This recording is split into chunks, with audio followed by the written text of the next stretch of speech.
Dalam bernegara, Amerika menggunakan strategi banyak muka untuk menaklukkan negara lain. Catatan yang kita sepakati adalah negara Amerika itu negara agresor. Banyak alat mereka untuk melakukan agresi dengan smart power-nya, seperti atas nama demokrasi, atas nama HAM, atas nama peacekeeping, menggunakan kekuatan dolar dan kendali negara lain dengan hutang memakai IMF, memakai World Bank, serta lembaga rating. Pengusaha besar Amerika melakukan hostile takeover ala Wall Street milik swasta untuk makan swasta negara lain. Private equity army dan defense kontraktor masuk ke sebuah wilayah sebelum kemudian mengambil sumber daya alam suatu negara, dan itu banyak sudah dilakukan. Libya disikat, Irak disikat, dan banyak negara lagi. Kemudian sisi lain, Tiongkok juga sama di dalam melakukan agresi ekonominya demi menghidupkan 1,5 miliar penduduk Tiongkok. Tiongkok memakai 3 instrumen utama, yaitu mengendalikan hukum sebuah negara, mengendalikan media di negara yang akan dia incar,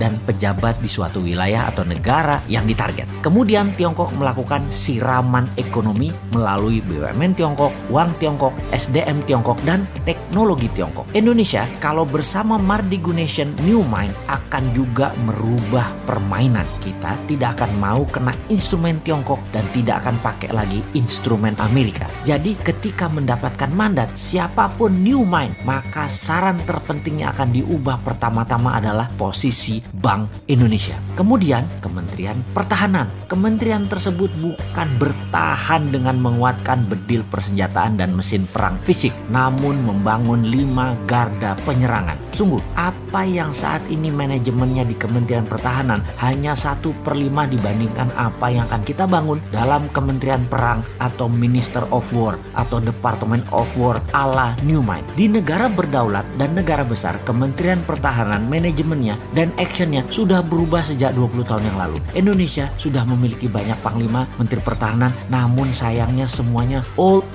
mind, kunonya kebablasan. Sekali lagi, ke depan bukan lagi Department of Defense. Itu hanya satu di antara 5 pilar Kementerian Perang Republik Indonesia versi New Mind. Dalam Kementerian Perang ada divisi propaganda luar negeri, ada divisi ekonomi luar negeri, ada divisi telekomunikasi, IT, warfare by others means, atau berbagai jenis perang seperti perang sel, terorisme, biological warfare, dan counter insurgency warfare akan melengkapi selain saat ini yang kita punya 3 matra militer, darat, laut, udara.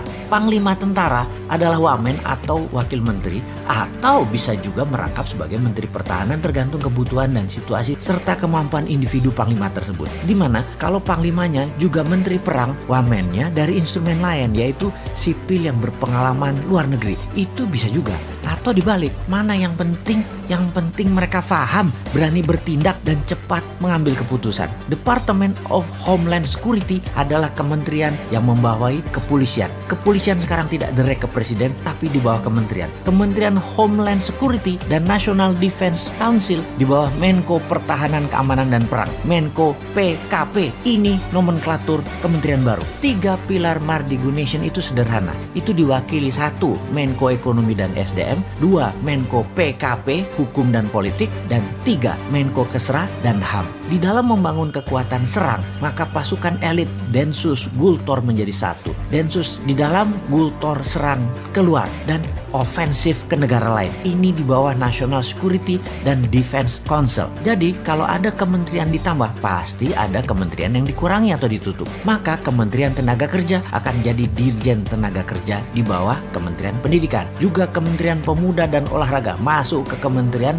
Pendidikan. Kementerian Sosial akan hilang, langsung dikasih ke Pemda, dinas sosial di pemerintahan daerah masing-masing. Kementerian Peranan Wanita ditiadakan, masuk di bawah Menko Kesra aktivitasnya. Penggabungan beberapa kementerian juga dilakukan karena keterkaitan lebih mudah koordinasinya di bawah satu payung kementerian. Kementerian daerah tertinggal jadi dirjen di PUPR. Intinya kementerian saat ini akan berkurang 40% jumlahnya. Pastinya Kementerian BUMN akan ditutup. Perusahaan BUMN dikurangi jadi di bawah 20 dari 800 BUMN saat ini akan di-merger, ditutup, dijual ke publik IPO hingga mayoritas 100% dijual. BUMN langsung berada di bawah kementerian terkait. Misalnya Pertamina dan PLN di bawah Kementerian ESDM. Jadi, New Mind akan mengembalikan semua fungsi alat negara sesuai Undang-Undang Dasar 45, di mana kementerian adalah jabatan politik dan sebagai regulator, tidak lagi sebagai operator.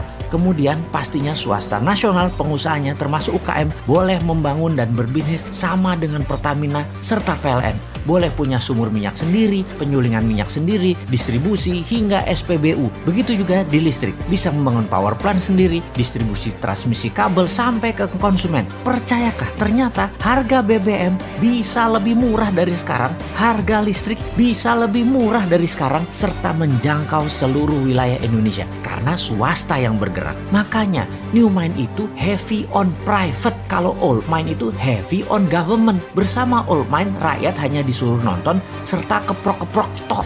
Bersama New Mind UKM terbang menaklukkan dunia.